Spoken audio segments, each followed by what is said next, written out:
Now we're recording. Okay. But say all that again, please. There's plenty more gems that she has to give. I'm pretty sure. Please go ahead. I'm sorry.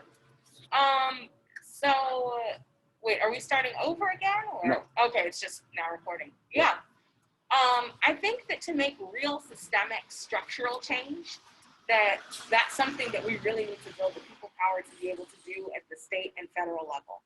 If you're talking about shifting things like who owns energy companies into public control, so that instead of us paying hundreds of dollars to Duke Energy every month for them to profit off of us and pollute the environment, you had a public utility that was actually governed by the public.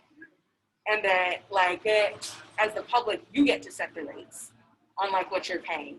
And you're able to create more green energy and green jobs for people. That's something that, if you really want to impact that, you're doing that at the state level.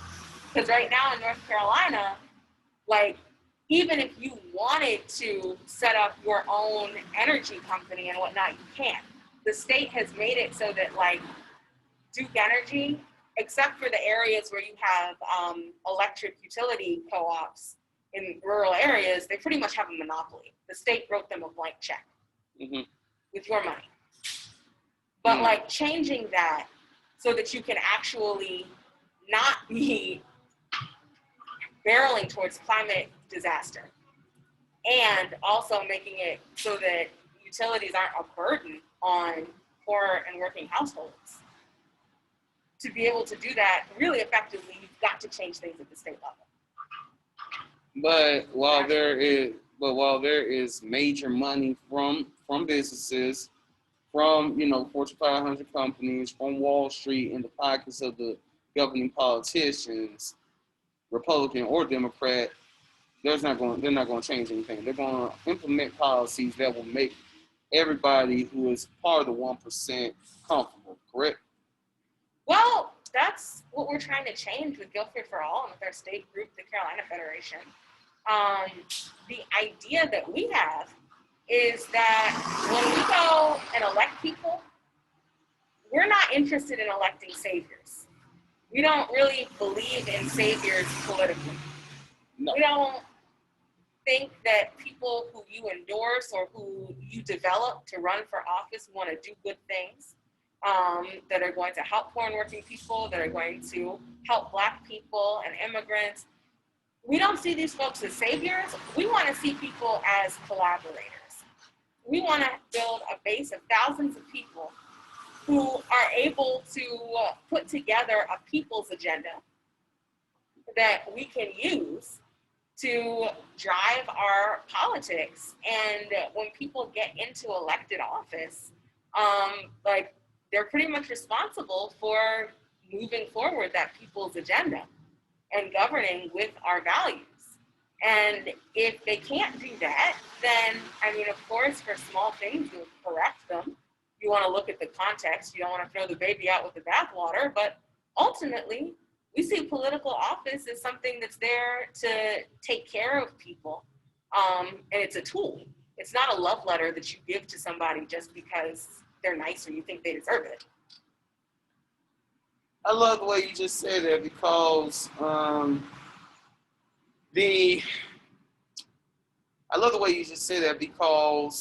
the way that our people,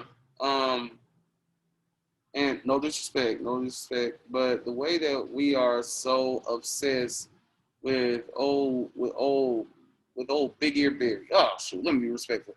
Obama. A lot of our people's obsession with Obama. I'm like, you're in love with the romanticized version of him. You know what I'm saying? Tall, slender Black dude. Beautiful family and whatnot. Very cool. Man has swag. You will never find another president in your life to play ball. They'll play ball with the Tar Heels and have that sharp of a hairline. Never again. I don't think so. Speaking of Tar Heels, how you doing, sir? I doubt that'll ever happen again. So, as a president, he looks like a really cool guy. But as a politician, Mm-mm. Right? So, I mean, that's one of the things that I see. Adjust my chair a little bit. You have a lot of folks who we're really desperate for. Obama Part 2. Well, no, we're really desperate for validation. We're very hungry to see our reflection in this society, right? And so I think that that's why people are really, really into representation. We want to see someone who looks like us in positions where we've never been before. And whether or not they are actually delivering things that are in our favor, I think emotionally it's a lot to ask somebody to hold someone accountable for whom they feel like this person's Superman or this person is Santa Claus, which is a big part of why we're not really trying to have that view of the people we put in power, who we elect. Because we see electing people as a tool to put our movement in power. Because they're coming with a shared agenda that like a base of people has crafted. And they're there to move that forward and to fight for that and to fight alongside these folks. And also, like, we want to make sure that when we get people elected, that they're appointing the right folks to the various boards and commissions that are in the city that make policy recommendations to like actually change things and come up with solutions. But, so, go ahead, I'm sorry, go ahead.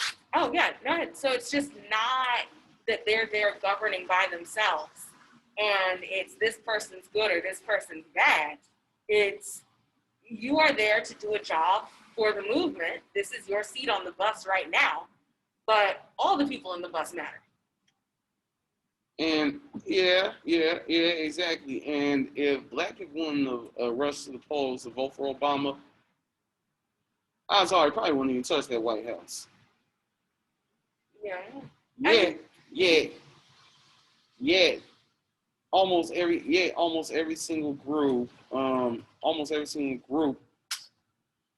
in the United States, every single quote unquote minority group benefited from his presidency except for us. Yeah. I'm not sure on the stats there of like who benefited and how, other than like the 1%.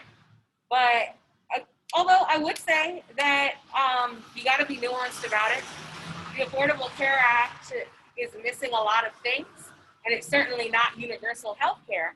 But it was a huge structural reform that pushed us closer to being able to get that.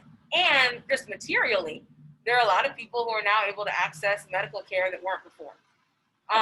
So it's not like nothing happened, but that compared to the millions of dollars that the 1% were able to get during that time, and especially around like what happened after Occupy, that it's something to think about. But on the local level, people want to talk about national things all the time, I think, because we see that in the news. It's easy for us to develop a story about what's going on there. But I see locally in Greensboro and Guilford County, people who despise the idea of trickle-down economics. They don't believe it. We're all good Democrats. Trickle-down economics doesn't work. But yet they vote for people in city council who will donate their money to millionaires with this idea that they will somehow improve the economy for everyone just by creating their businesses with public money. And these aren't folks who need a little bit of help because their parents didn't leave them any money and they want to be able to start their small business. We're talking like massive developers. You know, our city council voted for these 2 public-private parking decks, one of which fell through, but they voted to give your money away at $62 million for these guys who are building hotels downtown. With the idea that they may create some jobs at $15 an hour. But I mean, we're in the middle of a pandemic. I don't know how the hotel industry is thriving. I bet it's tanking. You know? But that money went there, And it didn't go to investing in, say, worker-owned businesses or in like Black communities. It didn't go to creating a local jobs program that could have hired more of our folks. And when people think economic development, I think often people tend to only think in the private sector because people like the idea of businesses. And I don't think that small businesses are the problem, but I don't think that small businesses are the only solution for everybody. But people don't really look at the public sector. And if you want to create jobs that have pensions that will have the money to pay people well, the public sector is a big opportunity to do that. And I think that our city council and county commission often misses that. Okay, so for us who are who are politically educated on the novice level. I mean novice completely. I mean no less about politics than Trump, because Trump is on the job learning. Explain for us, please explain for the people, how does the public and private sector differ, and how do they affect society at large? So the public sector is anyone that gets paid by the government. So your postal workers, your city employees, county employees, public school employees. And you have some like county employees who are kind of living in poverty. People who aren't getting paid a full wage, a living wage. There was something that came out recently where it said for Guilford County, if you want to be doing okay, and you're a single parent with one child, you're looking at $44,000 a year is what you need to be making. And we're trying to push and convince these folks that everybody deserves at least $15,000 an hour. So, I mean, that's $28,000 a year that you're just pushing for. And then the other question was about the private sector. Private sector is about businesses and things like that. But people like to lump all businesses together. I think that a lot of our local government focuses on giving away money to a lot of these larger corporations and big developers than they do on creating an ecosystem and giving resources to people who might want to start their own small businesses so that they can own the products of their own labor. Small businesses, I think 90-something% of them are sole proprietorships and like only have one employee. Like they don't have, most small businesses aren't necessarily hiring tons and tons of people, and just because you're a small business owner doesn't mean that you're making it rich. But a lot of the policies that city council will pass tend to benefit the wealthier folks and not necessarily just people who are running their own small businesses. I imagine that most small businesses are family operations. Like it's very they start with the family and they have a little bit of cash flow. In fact, depending on the season that they're in, then they'll probably hire outside the family. I think that's how they operate. What do you think? I think it depends on the business, but also a lot of small businesses really benefit from people having more money to be able to spend there, right? Right. Like if no one has any money to spend at your business, you're in trouble. So really, like these poverty wages that we have as a state are hurting both the public sector and the private sector. So tell me this. We're in the pandemic like I'm looking at this sub spot over there. It says open. Just a couple months ago, that wasn't the case. Businesses were closed. Everybody was losing a lot of money and whatnot, especially small businesses. My question is, you look at problems like that. You look at the fact that downtown Greensboro, downtown Winston, filled with homeless people sleeping all over the place, and it's starting to get cold too. Last year I was homeless. Praise God, I'm not homeless anymore. Oh, thank you, Lord. You got that. You have a criminal justice system that is taking us out, one by one by one by one, right? How does a organization such as Guilford for All approach these, and what's the end goal? So I know that's a lot. That's too much, ain't it? yeah. Well, basically, we believe that people who are experiencing the brunt of these systems are really experts at how they work and at developing the solutions that we need to make sure that people aren't hurting from them anymore. And so one of the things that we're looking to do is to make sure that as we're building our base, we want somebody who has experienced being homeless or who's experienced struggling with like how they're going to pay the rent to be making decisions about how much money is it appropriate to have a county commission or city council put towards rental assistance or permanent supportive housing.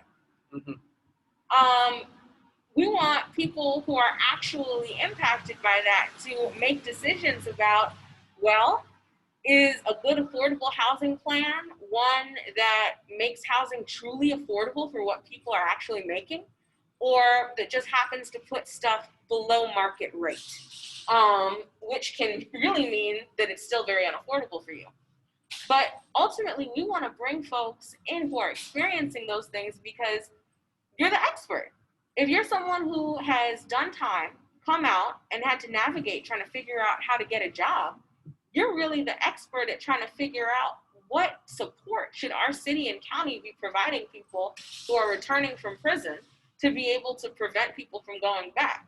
I'll tell you who is not the expert on that. The folks who are sitting in office right now. And so we really want to build a people's movement that can get these solutions from the community, that can put them into really good policy, and like implement them, but also that has the people power and muscle to be able to push and get folks in office and actually make them happen. That sounds like, damn, I'm gonna kill this fly.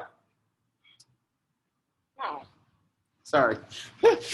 I hate bugs. Anyway, that sounds like some form, maybe I could be wrong, but some form based off of my limited understanding of it. That sounds like some form of socialism. Well, socialism is an economic system. We're talking about democracy. Right. And I think that when you start to challenge capitalism and how that works, people look to put all the solutions that you could develop into a box, whether that is things that resonate with socialism, communism, anarchy, or whatnot. People want to put whatever thing it is in a box somewhere. And I think that with a lot of us, I certainly didn't learn anything in school about the word capitalism other than it's the only thing that works. All the other things are nice in theory, but don't. But whatever you want to call it, we want to make sure that we're putting people over profits and creating systems that do work for our people. Because we know that right now, capitalism, which is the system of exploiting people's labor for wealth, is not working. It's not working for foreign working people, and it's not working for Black and brown people. It's just not working. We need to do something else. I'm going to say right here, right now, on ADQ's Renaissance, on Facebook Live, and publicly. I have had incredible conversations with socialists, but I think that I fall into the category of compassionate capitalists. In other words, I love making money. I wouldn't mind sharing it. Would I exploit people? Would I exploit people's labor? Would I exploit people's labor for my own profit and well-means? No, that's not my way. That's not the way of Christ. But do I like making money? Do I love collecting money and making sure that, I'm not homeless again? Oh, you betcha I do. Absolutely. So how's that? So how does that transition into government? Because again, the lobbyists that are in the pockets of these politicians are people who do exploit labor. You know what I'm saying? Like I like the idea of people ran because um, the person who was running the whole operation, Silver Spoon, probably inherited the business from daddy daddy in this patriarchal society. Probably, but yeah, Silver Spoon inherited the business from daddy. Um, hasn't had to lift a finger to do anything but scratch their daggone head their entire life, right? Um, they have no idea what are the needs of the people, what the people are going through. They have no idea about. They have no idea about the person who is working that job and two other jobs just to be able to afford $300 rent. And if they did, it probably wouldn't change what they actually do. I just wanted to go back for a second. You can make money without necessarily exploiting people. Capitalism is different than commerce. Commerce, business, industry, profiting off of your own labor, enjoying the wealth that your labor produces, that's something that people were doing before capitalism. Capitalism is specifically a system that focuses on a few people owning the goods that we all need to survive, but they own it privately. So, for example, housing. You said you were housing. You were homeless, right? At some point. I was. And it sucked. Right? And it really shouldn't be a situation where if you cannot afford to pay rent, if someone cannot extract wealth from your labor, like you don't have enough of a job to be able to give them your labor in the form of money to have somewhere to stay, that you wind up homeless. The goods that we all need to survive, we're saying should be there for everybody. And we should work as hard as we can to make that true. At the local level, you can't do everything about that. But we can certainly do a lot better than we're doing now. And that's capitalism there. Capitalism is not you owning your own home. Capitalism is not you starting a business that makes beautiful masks like the ones you're wearing now. Thank you. Christian Holbring gave me this, but go ahead. Yeah, and selling them to people and whatnot. It is specifically taking someone else's labor, having them produce wealth, and then you take the bulk of what the wealth that they produced is. That is what we are fighting against. So, and you know, sorry for my my people. Sorry for my people. Casey is so much smarter than I am. I doubt that. Anyway, yes, you are.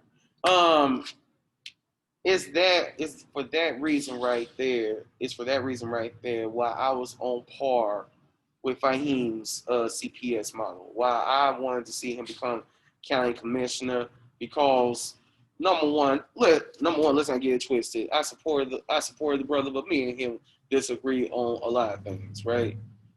We see life very differently, but there is a respect there that I have for him that made me say, you know what?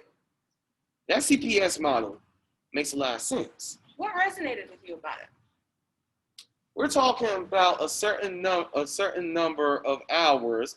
That means, that means you don't have to spend your entire 24 hours working, and in exchange for the work that you're going to give, you are guaranteed housing. It's not I have to spend all 24 hours of my day, because some people only have like 5 daggone hours to rest, right? Mm-hmm. 5 daggone hours, and you need at least 6 hours of sleep to function.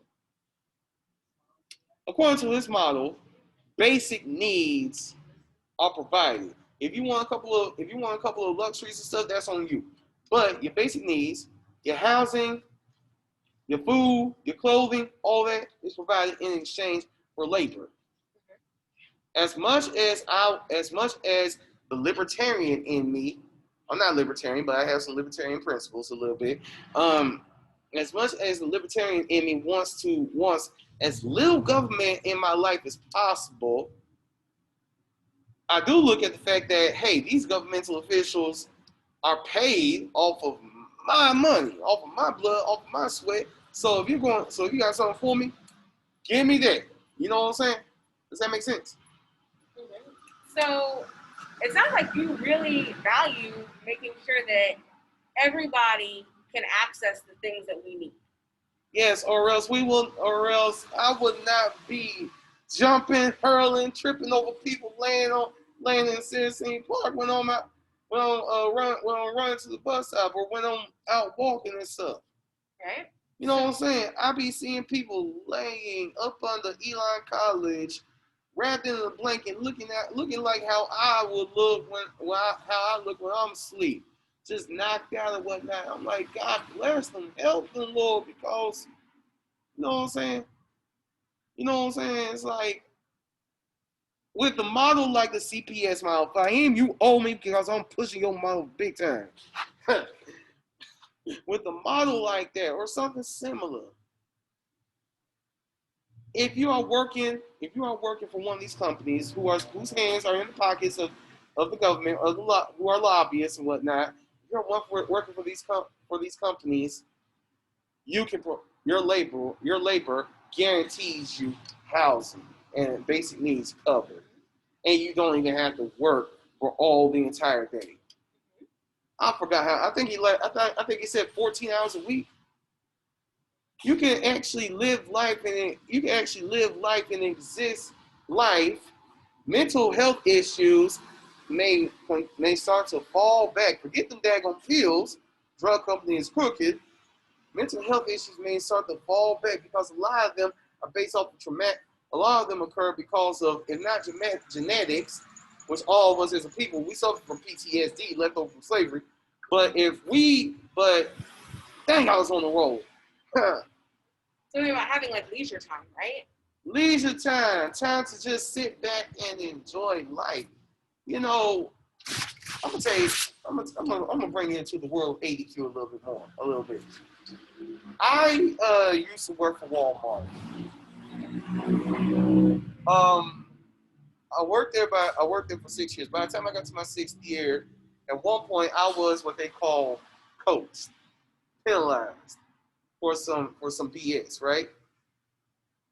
While working, I at one point just snapped and went into a trance where I was just moving really fast, just throwing water and whatnot. It took four assistant managers to calm me down, and a pregnant one had to get in my way and say, "Adrian, calm down." She pulled me outside, talked me down, and then I went right back inside and I just broke down crying. Because I said to myself, I know there is more to life than this. Yeah. I was 28. I'm 35 now. That is so hard and heartbreaking. I'm sorry you went through that. I mean, now I'm a teacher and, I got a podcast, I'm doing theater and whatnot, Yeah. I'm all right now, praise be to God. But that was my reality at that time. But that's intense, right? Yes. And so, I mean, I can't speak to like the entirety of the CPS model or what that would require to implement, but I do know that to be able,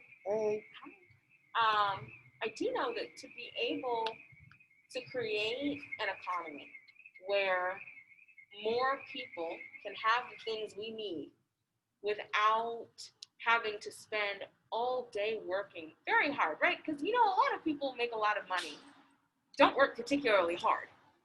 And there are a lot of people who are not wealthy, who work their hands to the bone. And to be able to rectify that, you need power.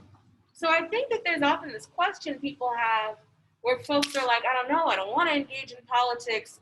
We've been disappointed so many times by these leaders. They get there and they say they're going to do one thing, and either they betray us or the system is too entrenched and they just can't. And that's just not where I want to put my energy. And guess what? Mm-hmm. Guess what? That's why so many Obama supporters and so many Bernie supporters threw on that MAGA hat and voted for Trump. Because he went to the people and he spoke to the people. Well, I think you think you got to engage people, but also Trump's not delivering what they wanted either. And like, people are still suffering. In fact, he gave more money to corporations. These tax cuts are going to hurt poor folks the most. Okay, so tell me this. Sorry, I keep on going back and forth through subjects and stuff. That's my spontaneous Virgo acting up. Mm-hmm. But tell me this. Okay, when I hear about Trump's tax cuts, I put that on the list of good things that Trump has done during his time in office. I have a list. It's a very small list, but it's a list nonetheless. But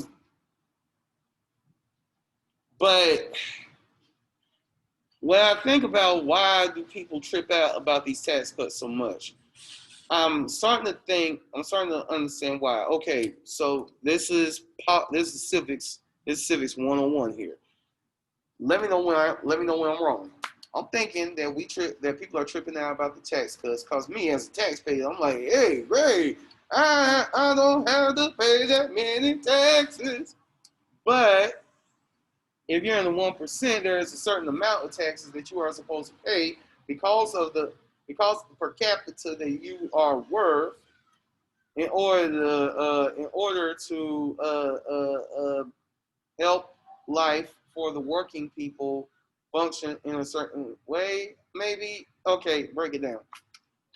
Right. So the reason you said right. You saying that no. I'm right? No. Okay. The reason that these tax cuts are bad and hurt folks, especially foreign working people, is because the people who save the most money are in fact the 1% and billionaires. And when people tend to think about taxes, they tend to think like, money coming directly out of my pocket. I do not have any money. Here is some money that I can save a couple dollars here and there, and I can understand how that might help me. And I don't think that it's fair to blame people for that, but also if you look at what is yours, get the camera on you. Go ahead. More collectively, and look at the larger picture, you actually have less if someone says, okay, you have to pay like $30 less in taxes a year, but because but because the 1% has to pay a lot less in taxes a year, you now won't have as many teachers in schools to care for your kids, so your kids will be in larger classrooms. You talk about SNAP. SNAP benefits are going to be cut. And we're going to slowly whittle away at those food stamps so that people won't be able to access food. Public housing is going to be something that we try to privatize, get rid of. We're not going to repair them. So if you have any family living in public housing, they're going to have to deal with these, like, $3 billion of repairs that they have a backlog on. They're just going to have to suck it up and know we're not building anymore to make sure that people can get a place to stay. We're going to make sure that we cut services that you may use, mental health services. We're going to make sure that we cut public libraries and funding for those because that requires taxes to pay for. So ultimately, you lose a lot more. But because people can see a ledger with their personal bank account reflecting more, people can often be like, oh yeah, a tax cut, that's good. But ultimately, you wind up losing a lot more, especially the way that Trump did it. Okay. Because I know that with Republicans and with Libertarians, people on the right, they're like, as very little governmental interference as possible, right? The public library is a governmental institution. So in other words, it's like privatize things, get my own books and stuff, leave the public library alone. The schools, they're public institutions. Okay, rich people just take your kids to private school or charter school. You good. Why we gotta worry about the school system? Is that about it? Or am I That's how the right thinks about things. I said what I said about centrists and moderates earlier, but when it comes to my own political ideology, I don't know. I think I'm like kind of like in the middle. You know, I know I'm independent. I know that I hate with a passion the establishment of both parties, Mm-hmm. but I'm willing to listen to and get whatever is possible to get from both parties. Like I listen to Bernie. I mean, I'm interested in what Bernie has to say. I'm interested in heck. Sometimes I watch a Trump rally just to see what he's saying. You know, shout out to Trump for signing the First Step Act into law. I keep the First Step Act. Say more about that. The First Step Act. The First Step Act has freed a lot of black people. I think. I think. Yeah, go ahead. Go to the Google. Oh, I wasn't Googling. I was looking at my phone. But I think that it has eased. I think it has like lessened the sentences of people who are in jail for nonviolent offenses. Mm-hmm. It was a bipartisan thing. You know, there are Democrats in on it, Republicans, but Trump signed it into law.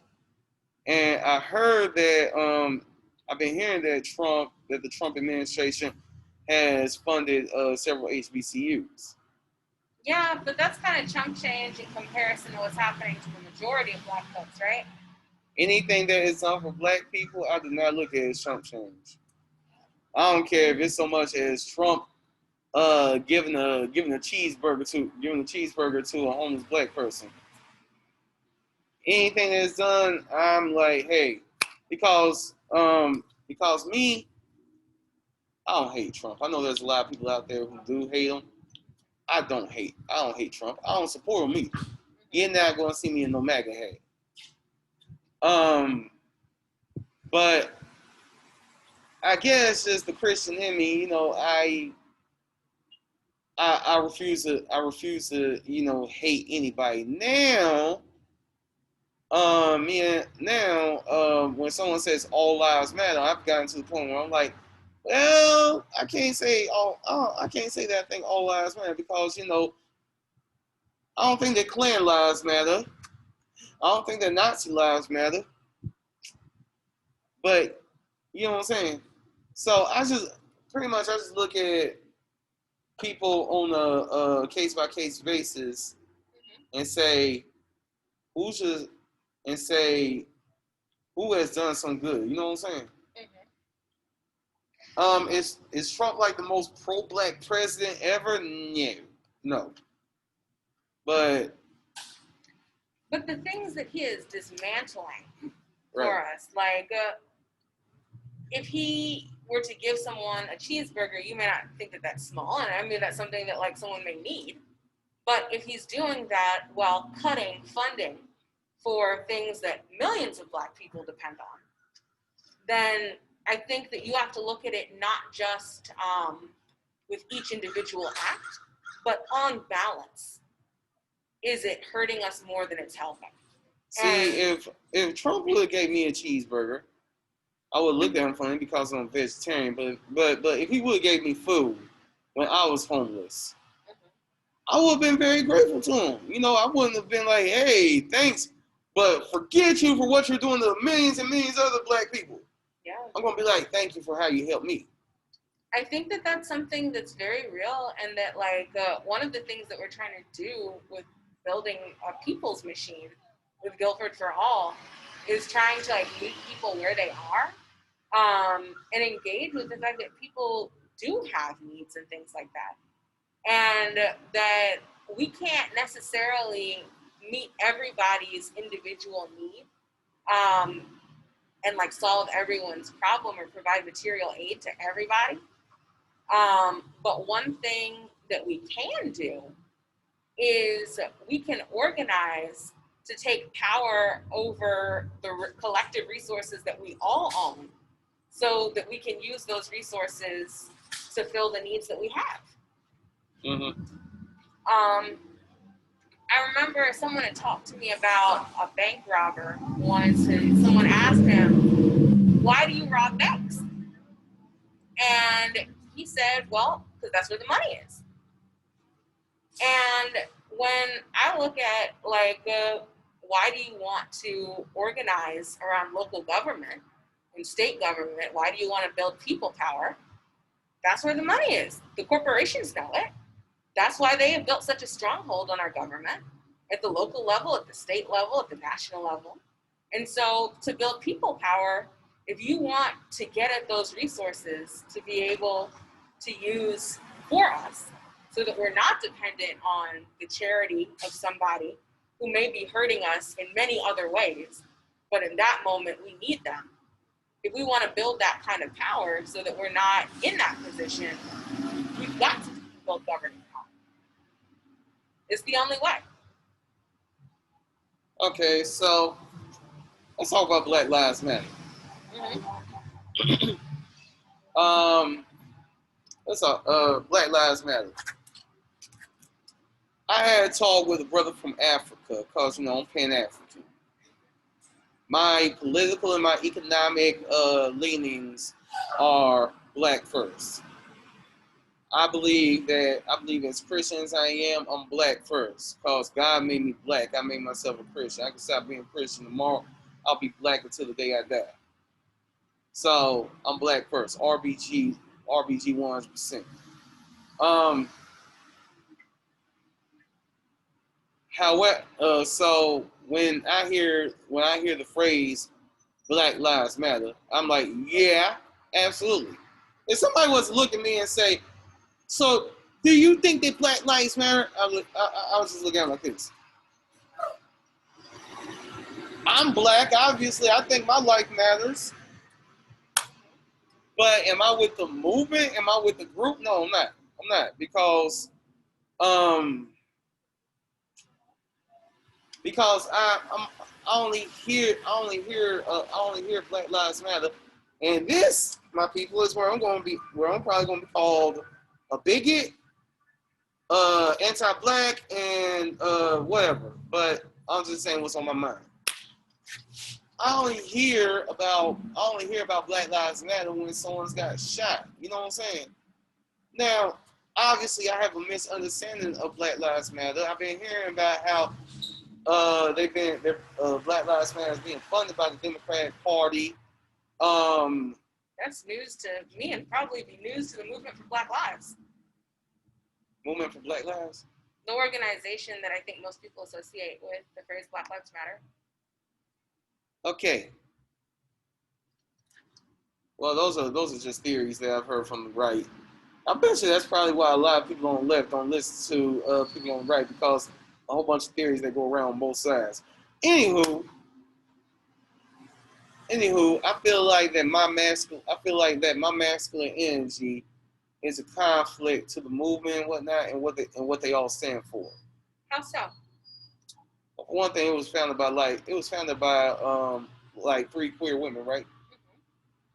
Mm-hmm. And okay, I put it this way. I was once told that when I used to like go to a lot of Black Lives Matter meetings and stuff, and I would say something, and a white person once brought to my attention that I was in the wrong. Like, the heck am I in the wrong for? She said, I don't talk about LGBTQIA issues. I don't talk about femme issues. I don't talk about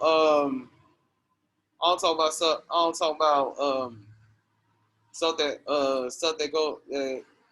Where you at on time? I gotta go relatively soon. So I gotta go grocery shopping and stuff and head out. But keep going with this line of thought.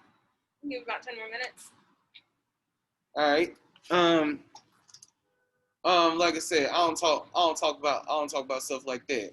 I talk about education for black kids. I talk about, better schooling for black kids. I talk about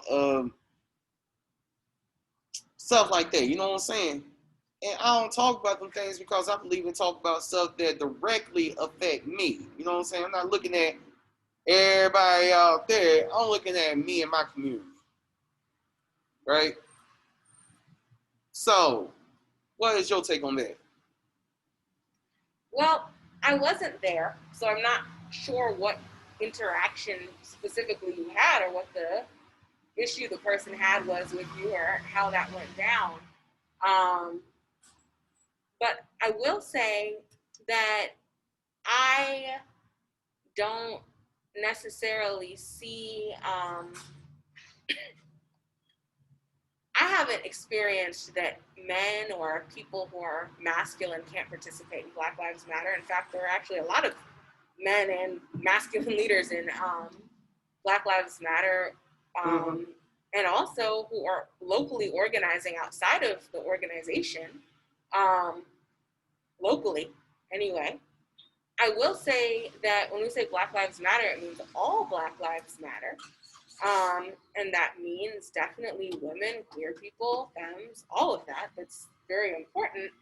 Um, and I can't speak to the interaction that you had there, but I will say that I think that it's important for us as organizers to try to meet people where they are. That doesn't mean that you never confront someone if someone says something that's harmful. That doesn't mean that you never have a conversation with them about that. Um, but I do think that um, sometimes when people really want to make sure that they're speaking to every group of people, sometimes the ways that people do that can become very performative, Mm-hmm. and people can feel a certain power in feeling more woke than someone or more feeling like they're in a position to correct someone, rather than to like call them in and being like, yeah, you matter. And what impacts you actually is something that would be really, that does connect to all of our shared struggle. So while you may personally feel called to organize around the things that you have been directly impacted by as a Black man, that when we organize for things that impact Black women and Black queer folks, it does essentially help things that impact all of us. And that's something that like we're not going to budge on. Um, but it doesn't mean that you don't have a stake in this fight. With the time that we have left, the thing that brought me and Casey together to have this conversation is Casey actually hit me up, invite me to train with a program to become more knowledge and potentially become more involved, right? Mm-hmm. And I'm like, what, Andy? I'm just an actor from Shelby, no cat. I'm just an actor from Shelby. What in the world? What in the world swayed her my way? Please explain to the people what swayed you my way. Swayed me your way and thought that you'd be a good person to ask to become involved with Guilford for All is that you have some of the best takes on the internet, especially when it comes to um, issues of economics and how they impact Black folks. I've seen you post things about how we all deserve to have the things that we need.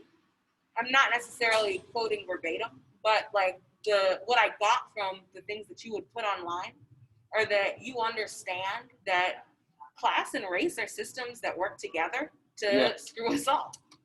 And that just having a Black face somewhere isn't going to do us any favors if that person isn't actively working to make things better for poor and working people. And that you seem to understand it's important to have like the movement in politics. That like if we do not have collective answers to things, if we do not have the power to be able to not just hold folks accountable, but to like get material gains out of political office for the masses, for all of us, that it's just not useful for us to have folks there. And so you struck me as someone who's very serious, someone who believes that, from what I understand, it seems like you really believe that all Black lives matter, that you're not necessarily interested in just organizing so that the wealthiest Black folks can get the things that like the wealthiest Black folks need, right? I live in East Greensboro. No, I do not. Right? Okay. So then it wouldn't be just satisfying to you to have someone who is donating millions of your dollars to white developers, not creating any jobs for you. I'm trying not to cuss, but yeah, go ahead. Who is going to vote to do whatever the police tell them to do. I'm trying my best not to cuss. Go ahead. That you don't want that kind of leadership. No. And frankly, that's the kind of leadership that we have right now in a lot of our local political offices. It is. And so, as like, this movement is not going to be possible, frankly, without the Black left. It's just not. I'll pretty much say, as we start to wrap this up, I'll pretty much say a black face in a high place doesn't equal to Black liberation. Kenyaga Yomada Taylor greatly outlines that in her book, Black Liberation, Black Lives Matter. And basically, all y'all who are tied in with Black Lives Matter, nothing but love for y'all. Y'all very important in what you all do. I say keep fighting the good fight, and I'm just on the corner, and I'll chime in how I can when I can, if that makes any sense. And as far as Greensboro for All, I will definitely look in there and check out a few trainings and whatnot. See, again, same thing. See, chime in however I can and when I can. So you ain't gotta be that dang loud while I'm recording the podcast, yo. So Casey, real quick, how can people contact you? Yeah, just find us on the Guilford for All Facebook page. That's a way to get in touch with me. You can also email us, guilfordforall@carolinafederation.org. I'm online as Casey Merie. But yeah, nice to see all of you, and thanks for hanging in there with us. Yes, and if you want to contact me, my email is adq4christ@gmail.com. My Instagram is DionChocolateGuy85. Twitter handle Avenue ADQ_85. You can hit me up on Facebook. I'm Facebook Live right now, so if you don't know how to spell your name, get the back of that neck. But I'll tell you anyway, ADRIANDIONQUARLES. Please don't call CIA on me. Casey. Bye. Can I tell you this real quick? Mm-hmm. Thank you for all you do. Thank you for the fight that you are fighting.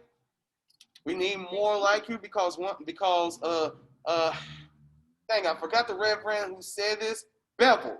I think it was James Bevel. The young, the youth are the fighters that we need to put out front. And I know that you're younger than I am. So anyway, keep on fighting the good fight. And for all that you do, you are definitely a necessary, needed member of the Renaissance. Our people are better off because of you and people like you. Ditto. Too. Oh, she said ditto. But thank you, Casey. I greatly appreciate you. Thanks.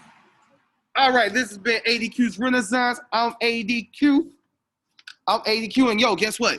We're going to talk all these politics. The first debate is going to be on Tuesday. I think I might do a little live commentary. But anyway, thank y'all for watching. Deuces.